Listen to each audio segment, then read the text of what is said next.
Hey everybody, this is Brad from Johnson Small Engines.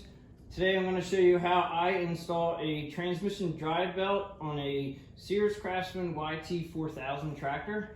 And I do have it all set up for this video for the transmission drive belt, and I'm going to put a link in the description below on how to take off the mower deck. I have one for a YT4500 and I think I have one for a YT3000. I'm going to put both of them, or I think the YT4500 should do it for you as far as getting the mower deck off. So we can just kind of get to this taking the transmission drive belt off and reinstalling one. Okay, so I have a couple things here I want to show you. One is the belt and some tools. We'll come back to that real quick. I'm going to show you the model number that I'm working on so you can understand if this is yours, not understand, but if this is yours or not. It's a little hard to see, but it's 917288561. I think that's it, 917288561. A lot of these numbers on the model deck are very close to each other, and basically a YT4000 should be all of them, and the numbers may interchange, they may be a little bit different, but it should still work. All right, so the tools I have today, this one should be, in my opinion, it's a little bit easier than a lot of the ones I've done in the past. I use an electric impact. It has a 5/8 socket on it, and that is to take off the engine pulley. I have a pretty heavy hammer here because it's a heck of a time getting off the pulley sometimes.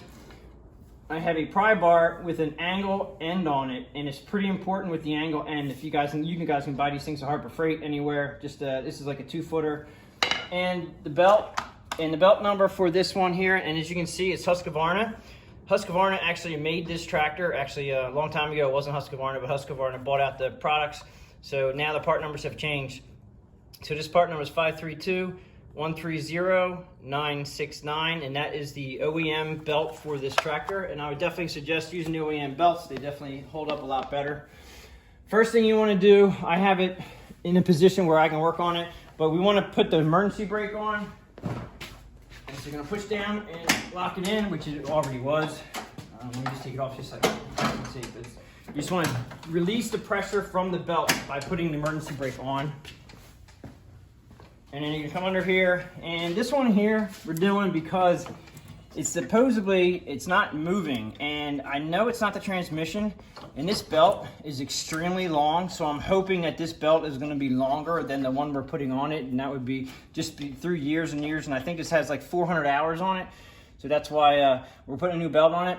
The first thing I'm going to do after you get the slack in it is we're going to come and take the engine pulley off. Now, some of you guys out there may try to get the belt, finagle it through this belt guide up here. I just take the pulley off, and we're good to go. Now, this one here, sometimes it can be really hard to get off the shaft. And what I found today is if you loosen up the bolt, the 5/8 socket on here, don't take the bolt all the way off. And I use my pry bar, and I get underneath the front tire and the frame, and you have to put the tip real close to the shaft. You don't want to be out on the sides of that pulley or you'll bend it. And if you put it right on the inside where the shaft is and you pry up, that should push the pulley down. And what I've done today is that I've learned that if you just roll it up on the front tire, and this may just be me, but if you push it up on the front tire, it just popped it off because there was a little gap here where the pulley is. And if you slowly, now I didn't take it all the way out. I did that on purpose. I did that so the pulley wouldn't drop. All right, so the pry bar, it already just dropped the pulley. So it's going to be hard for this thing to stay up there for you guys to see it. But you get the drift. You want to put the pry bar underneath, and you can't have any pressure against the pulley. You can only have it against the back side where the crankshaft comes down through the motor. You don't want to bend this pulley. You just, in the center, it'll work just fine. Just don't do it on the outskirts, you'll bend the pulley. And once you have pressure on there, it'll push this down. Now sometimes, that's why I have the hammer. If it's really stuck, you can gently hit this bolt with pressure on the pulley. And if you have two people to help you, ultimately if you put a pry bar on each side, that would actually help a lot. If you can put even pressure pushing down on the pulley on the inside where the crankshaft is, and you push pressure on both sides, and then you hit it with the hammer here, just lightly, it should pop it down. And so this one here is already came down a lot. It's already loose. So then you take it out, so it doesn't fall on the ground. Once you get it loose, then you can take it all the way out.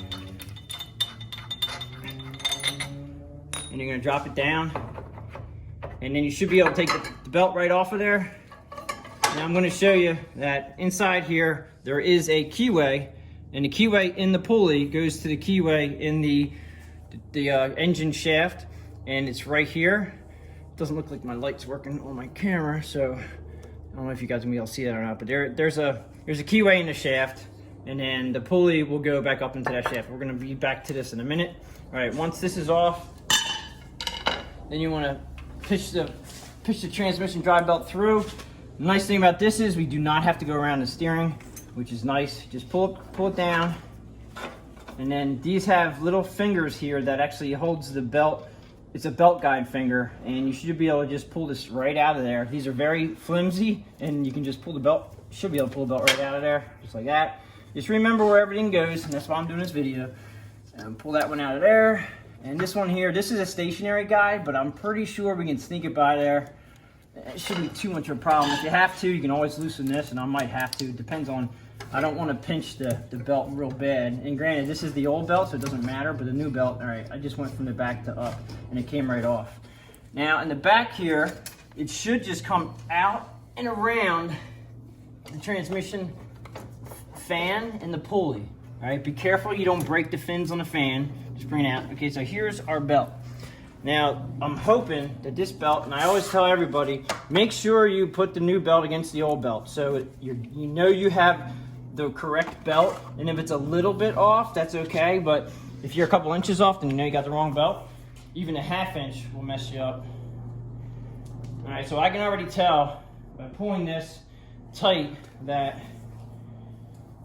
this belt is definitely stretched, because the other belt, it has a lot of slack, and the new belt doesn't have as much. So I'm hoping that this is going to take care of our issue, but I already can tell that the new belt is shorter a little bit, and it's real close, but it should do it. All right, so you're going to go back and put this around the back of the transmission pulley. And again, like I said, be very careful with the fan. They're plastic and they will break. And there's two guides. There's a bracket here, which a guide here and a guide here. Make sure that you're on the inside of the guide. Okay, so we want to put it right behind there on the bottom pulley. And then we're going to come, this guy here is going to come up like this. That guy's going to go like that. Put it over here. Now, getting this up in here, you got to make sure you put this correctly up through here. And just pay attention, and you might want to look up in there, but I can pretty much tell that there's a lot of opening here. We have the pulley here.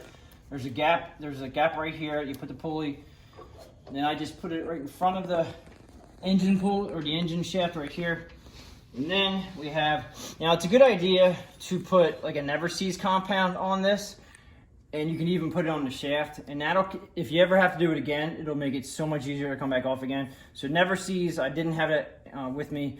But this one here is all good to go.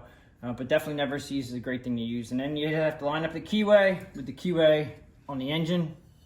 And put the pulley, put the belt over the pulley, find the shaft, and then I spin it around until I feel it bump in. Once it's in, make sure your belt is in your pulley, and then you push it all the way up. Make sure you're not on the wrong side. Make sure everything's good down here. Put your bolt in. There is no major specific torque for this one because it's not an electric clutch, so you don't have to worry about that too much. I just give it a couple hits with the air, or that's it. Good to go. You can always just hold that and then crank it with like a ½ inch ratchet. It is a 5/8 socket. I've said that a couple times. All right, so now here, you just want to make sure everything looks good, and then you want to let the clutch out. All right, which is the brake too. So I'm gonna let it out, and everything should get taut. And then you want to double check to make sure, see, we already have a mistake. And that's why I double check everything. You want to make sure that I was on the outside of the guide, and you want to make sure you are on the pulleys over here. You want to make sure you're on the pulley here, on the pulley here. It definitely feels a little better than the other one. It's only spring tension. Everybody asks me, how do you tighten up the trans belt? Well, you don't. It's just a spring tension here, and this spring is what does it. This spring is original. Springs normally don't get weak. They may get old and break. I haven't really seen them on tractors actually get weak. So we're gonna take this out for a test drive. Everything looks good. And also, I did forget to say, you should spin your pulleys. I already checked these. These are good. Spin the pulleys if they need to be replaced. Do it now while you're here, and just make sure you remember where your guides are. They usually have little lock-ins behind them, so you won't. They'll stay where they're supposed to stay. But basically, this, you want to check up here. Make sure you're not rubbing against everything, and you can feel it up inside here. That, there's no rubbing, and then the idler pulley here. So everything's good. It's on the other side of the shaft, which is the steering shaft, which is really nice. They used to put them right through that. We used to have to take a steering wheel out. And this one here is set up we didn't have to do that. So pretty much that's it. And then, like I said, I'm going to throw a link to the putting the mower deck on and off, so it'll help you on that one right underneath it. So if you haven't done that yet, just click on the link below. And if you like the video, please give it a thumbs up. Appreciate everybody watching my videos. Please subscribe if you can, share with your neighbors, friends, and I'll talk to you on the next one.